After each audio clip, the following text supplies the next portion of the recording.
की भी हो सकती हैं, दिल्ली, मुंबई, जयपुर, हैदराबाद या फिर हिंदुस्तान का कोई भी और शहर। आमतौर पर ऐसे हादसों के बाद टेलीविजन स्क्रीन पर या अखबारों में नजर आते हैं कुछ चेहरे, सुनाई देते हैं कुछ नाम, वो नाम जिन्हें हम आतंकवादी कहते हैं, वो चेहरे जिन्हें हम खौफ के चेहरे बताते हैं। कुछ दिन सुर्खियों का हिस्सा बनने के बाद इनमें से कुछ नाम और कुछ चेहरे कहीं गुम हो जाते हैं। जानते हैं क्यों? क्योंकि अदालत उन्हें बाइज्जत बरी कर देती है, उन पर लगा आतंकवादी होने का इल्जाम हटा लिया जाता है। लेकिन क्या आपने कभी ये जानने की कोशिश की है कि क्या हुआ उन लोगों के साथ जिन्हें बताया गया था गुनहगार? कैसे बदल गई उनकी जिंदगी हमेशा हमेशा के लिए? कैसे एक इल्जाम ने तबाह कर दिया उनका वजूद?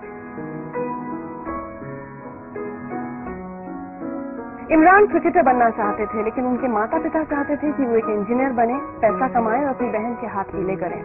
लेकिन उनके ऊपर लगे एक इल्जाम ने सब कुछ तबाह कर दिया। उनकी बहन के लिए रिश्ता आना तो दूर, रिश्तेदारों ने भी मुंह फेर लिया। एक आतंकवादी को सबक सिखाने के लिए लोगों ने उनके घर पर पत्थर फेंके और हालत ये हो गई कि इमरान ने भी इस जिल्लत से तंग आकर खुदकुशी करने का फैसला कर लिया। इमरान, क्यों करना चाहते थे खुदकुशी?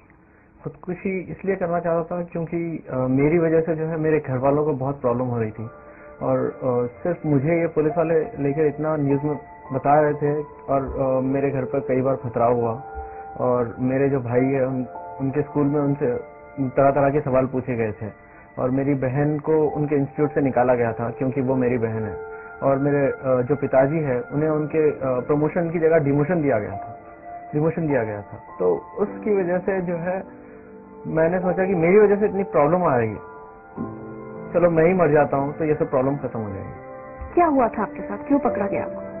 मुझे इसलिए पकड़ा गया था कि मुझे बताया गया था कि आप जो है मक्का मस्जिद ब्लास्ट के जो मेन एक्यूज्ड है, मेन जो कॉन्स्पिरेटर है वो मैं ही हूँ, मुझे बताया गया था। मीडिया में उन्होंने ये बता दिया कि ये जो है इमरान जो है एक मक्का मस्जिद ब्लास्ट का एक्यूज्ड है और इसने ही ये मास्टरमाइंड है जिसने ये ब्लास्ट करवाया है। और उसके बाद फिर अगस्त 25 को लुम्बिनी और गूगल चैट का ब्लास्ट हुआ था, उन्होंने मेन कॉन्स्पिरेटर फिर मुझे ही बताया था। तो उसके बाद में मुझे लेकर गए थे नार्को के लिए।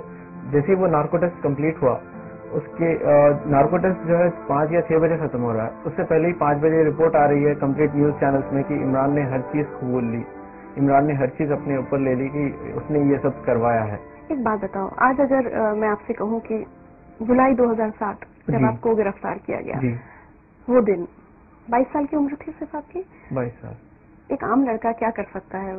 क्या कर रहे थे आप उस दिन? कहाँ थे? मैं जो है क्रिकेट खेलकर कोई दोस्तों के साथ बाहर गया था, तो वहां से क्रिकेट खेलकर मैं वापस आया घर पे। आके मैं अपना नॉर्मली खाना वाना खा के सोया था और मुझे पकड़ने के लिए जो है ये लोगों ने कुछ 7 से 8 गाड़ी, जैसे आपने देखा कि बिलाल, इस हेडलाइंस में एक है कि शाहिद बिलाल एक करके कोई टेररिस्ट है बड़ा, और वो टेररिस्ट ने 300 मेंबर्स में से मुझे चुना था क्योंकि बिकॉज आई वाज द मास्टरमाइंडेड।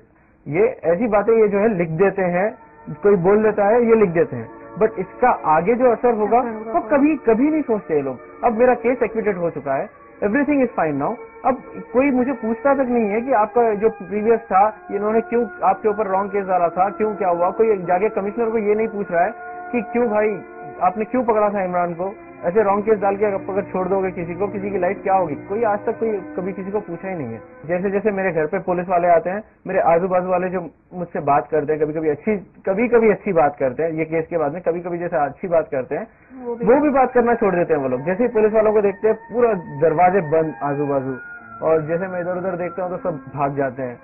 घर के बाजू शादी होती है, मुझे नहीं बुलाते हैं। अगर मैं किसी के शादी में चले जाऊं तो सब खाली।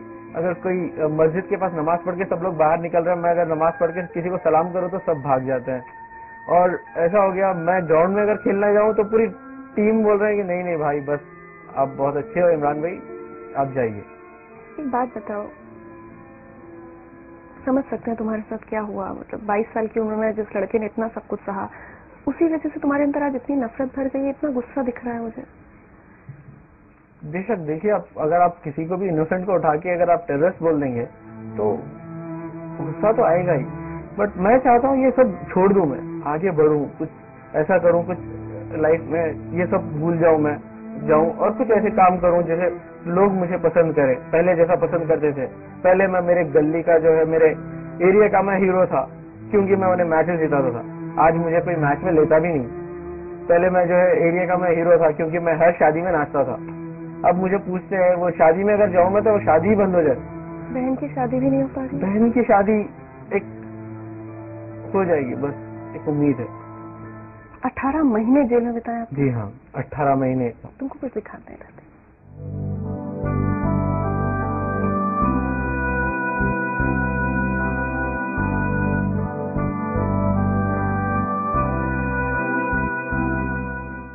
ये चंचलगढ़ सेंट्रल जेल है, यहाँ पे रखा गया था मुझे, और शुरू से आखिरी तक 18 महीने मैंने ये जेल में बिताए हैं। 4 दीवारी है, 4 दीवारी में मैं अकेला सोता था, अकेला रोता था। बोलते हैं ना कि अगर रोगे भी तो आप अकेले ही रोगे, जो भी है दुख है तो सुख है तो जो भी है अकेले ही वहां पे बिताना था, अकेले ही करना था, अकेला ही था। और मेरे साथ डाला गया तो किसको? अबू सलीम को डाल दिया उन्होंने डायरेक्ट। मैं अबू सलीम को देखते, मैं अबू सलीम को बेकार बेकार क्वेश्चन पूछ रहा था, आपकी मोनिका वैद्य से शादी हुई?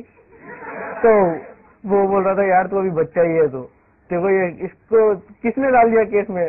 ये अबू सलीम कह रहा है मुझे, एक क्रिमिनल होके दूसरे क्रिमिनल को समझा रहा है ऐसे से। बहुत टॉर्चर भी किया गया? टॉर्चर बहुत ज्यादा। एक बच्चे को उठाते हैं, जो कॉलेज जाने वाला बच्चा है, खेलने वाला बच्चा है, उसे उठा के ऐसे मारा जाता है, 3rd डिग्री टॉर्चर दिया जाता है। मुझे जो है नॉर्मल इलेक्ट्रिक शॉक्स दे दे के परेशान, और इलेक्ट्रिक शॉक्स भी ऐसी जगह पे दिए जाते थे, प्राइवेट पार्ट पे। और प्राइवेट पार्ट पे यार समझ नहीं पाते। अब मैं वो पेन भी नहीं बोल सकता हूँ मैं आपको, इतना बुरा था वो एक लम्हा। जब मुझे मारा जाता था तो दिमाग में एक टाइप ऑफ व्हाइट रोशनी आती थी, आंख बंद करता था, ऐसे रोशनी आती थी, फिर ऐसे बिछड़ छोड़ दिया उन्होंने। अच्छा, वो मार दिया उन्होंने जेल में। उसके बाद में कंटिन्यू 3 महीने तक मैं रात में बराबर सो नहीं पाता था। सब लोग बोलते थे यार तू नींद में जो है एकदम उठ जाता फिर बाद में सोता है। तो बोलता था नहीं मैं तो सो रहा था ना। नहीं, वो बोलते नहीं मत मारो बोलते रहता है ऐसे। मैं हर मार पे एक ही बात पुकार रहा था, अम्मी बचाओ, अम्मी बचाओ, अम्मी बचाओ। मैं सोच रहा था शायद ये आवाज कहीं तक चले जाए, कोई आ जाए मुझे बचाने के लिए। फिर उसके बाद में मुझे जो है ऐसे बाल पकड़ के खींचते हैं नजदीक और ऐसे लात से मारते। जैसे मारने के बाद में उनके हाथ में अगर देखें इतने बाल आ जाते थे। जेल का सर्टिफिकेट है मेरे पास 2 साल का, वो दूं? कोई देगा मुझे नौकरी?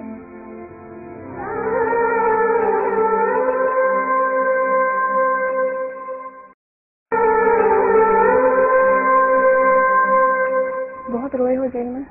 बहुत रोया हूँ। ये जेल में जो है आपको कैसे बताऊं, देखता था मैं दूसरे लोगों को जो रिहा होकर जाते थे, जिसकी बेल आ जाती थी, जिसके केस खत्म हो जाते थे, उनको देख के मुझे रोना आता था। और वो जो सलाखें वो साइकोलॉजिकली बहुत इफेक्ट करती है। और जब मेरे वालिद वालदा जो है आके रोते थे वहां पे जेल में, तो उन्हें देख के मुझे ऐसा होता था यार ये तोड़ूं और बाहर चले जाऊं, एक बार उनसे मिल लूं और वापस आ जाऊं।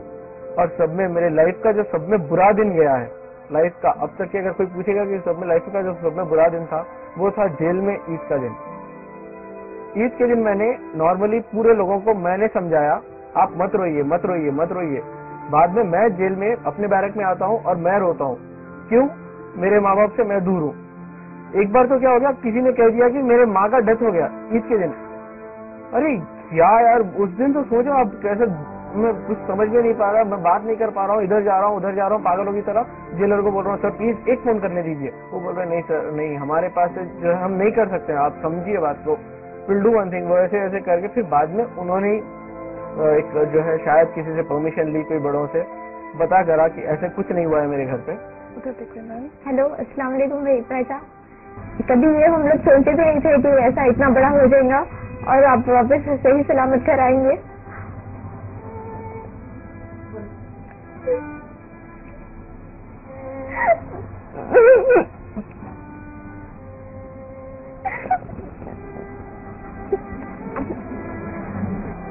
मैं पापा को कभी रोते भी नहीं देखी। पापा तो आपके लिए बहुत ज्यादा रोते थे, हम सबसे ज्यादा पापा का रोना था। कैसे भी हो वो दिन मैं याद करना नहीं चाहती। आप आ गए, बस खुश है हम लोग।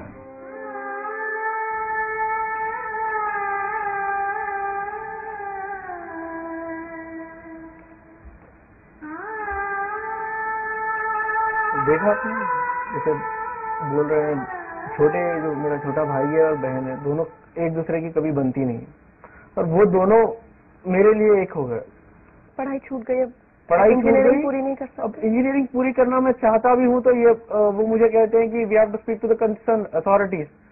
सडनली उन्होंने हमें टेररिस्ट कह दिया, कोई हमारे से बात करने के लिए राजी नहीं है।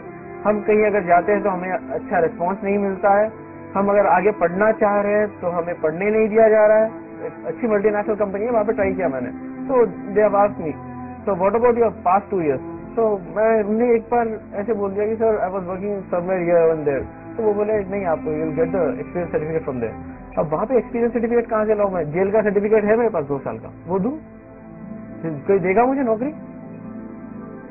और एक बात ऐसी हो गई, मैं जैसे ही जेल से बाहर आया, अब लोग मेरे पास क्या फरियाद लेके आते हैं, बेटा आप जरा चलिए, हमारी जो है बेटी, जो हमारे दामाद है हमारी बेटी को बहुत मार रहे हैं, आप चलिए। मेरा बैकग्राउंड उन्होंने ऐसा बना दिया, एक गुंडा बना दिया, गुंडा टाइप ऑफ बैकग्राउंड बना दिया।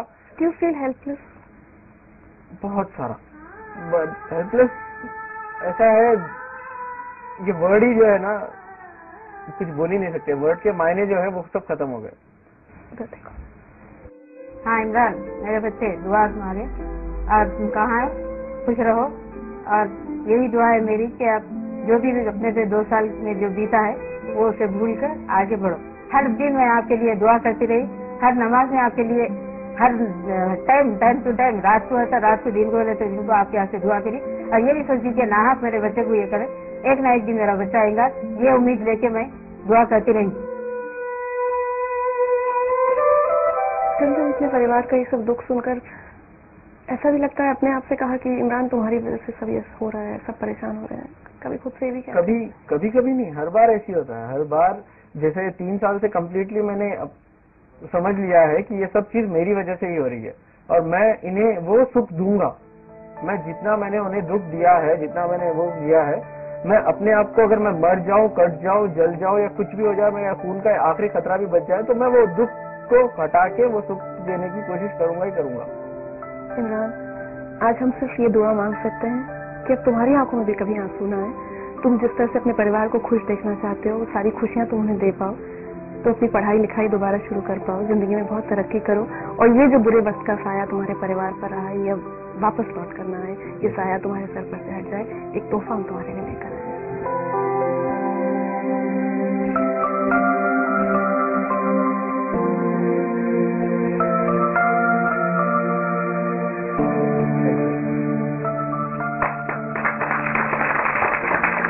दुआ कीजिए वैलेट कभी भी फुल रहे, हमेशा फुल रहे, हमेशा फुल रहे, ये हमारी दुआ है। The guy puts the gun on here, you know. I mean, मुझे ये लग रहा था कि नेक्स्ट सेकंड नहीं बचूंगा, खत्म होना।